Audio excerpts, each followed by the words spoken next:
পোষ্টটো দিছোঁ কাৰণ এইটো এটা ইম'শ্যনেল মমেণ্ট হয়নে নহয় কিবা এটা ক'বলৈ বিচাৰিছোঁ ৰাইজক তেওঁলোকৰ সহযোগটো আমাক লাগিব গতিকে একদম চিম্পলকৈ মোৰ মনৰ কথাটো কৈছোঁ পোষ্টত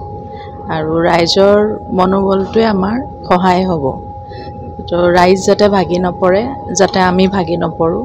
আৰু ন্যায়টো আমাক লাগে কি হ'ল দাদাৰ লগত সঁচা ঘটনাটো আমাক লাগে ছিংগাপুৰত থকা প্ৰবাসী ভাৰতীয়খিনি তেওঁলোক আহক খোল খাওক কথাখিনি কওক আমাক জানিব লাগে কোনো ক'তো লুকাই থাকিলে নহ'ব আৰু কথাবিলাক বেলেগ বেলেগ এংগলত টানি থাকিলেও নহ'ব যোনটো সত্য সেইটো কওক যি দেখিছে সেইটো কওক যাতে আমি গম পাওঁ আৰু দাদাক ন্যায় দিব পাৰোঁ হয়নে নহয় অন্ধকাৰত আমি থাকিব নোৱাৰোঁ বছ সেইটো কাৰণেই পোষ্টটো দিছিলোঁ সিমানে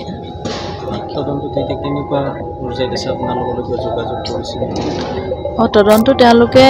যেতিয়া আমাক দৰকাৰ হয় তেওঁলোকে নিশ্চয় যোগাযোগ কৰে আৰু তেওঁলোকে খুব সুন্দৰভাৱে পৰিকল্পিতভাৱে আৰু খুব চিনচিয়াৰলি কৰি আছে কামখিনি গতিকে আমি বিচাৰিছোঁ আৰু অকণমান খৰতকীয়া হওক যাতে সোনকালে আমি ন্যায় তদন্তটো শেষ হয় আৰু ন্যায় পাওঁ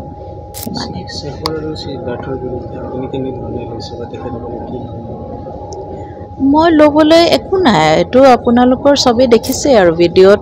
ওলাই আছে কথাখিনি এতিয়া মই বেলেগকৈ ক'বলৈ একো নাই যিহেতু অসমৰ ৰাইজে ন্যায়টো বিচাৰি আছে এই ন্যায়টো কোনোবা একাংশ অন্যফালে ঢাল পাব চেষ্টা কৰিছে নেকি সেইটো মই ক'বলৈ নাযাওঁ মানুহবোৰৰ ফ'কাছটো যাতে আঁতৰি নাযায় মই সেইটোৱে ৰিকুৱেষ্ট কৰিছোঁ আপোনালোকে মূল ন্যায় পোৱাৰ কথাটোলৈ ফ'কাছটো ৰাখক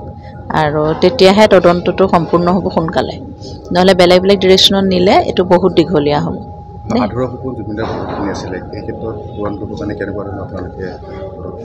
সেইটো আমি পৰিয়ালৰ মানুহ দাদাৰ লগত কাম কৰা টীমৰ মানুহ চবেই একদম যিমান পাৰে চেষ্টা কৰিছে তেওঁৰ আধৰুৱা সপোনখিনি পূৰা সম্পূৰ্ণ কৰিবলৈ আমি কৰি যাম তেওঁ যি ভাবিছিলে প্লেন কৰিছিলে একৰ্ডিংলি আমি কামখিনি প্লেন কৰি আগুৱাই লৈ যাম নেক্সট বছৰবিলাকতো আমি চেষ্টা কৰিম তেওঁৰ কামবোৰৰ মাজেৰে তেওঁক জীয়াই ৰাখিবলৈ থেংক ইউ মই অফিচত আছোঁ যে মই গম পোৱা নাই ৰিলিজ দিব বুলি গম পাইছিলোঁ হয় চিনেমাখনৰ হয়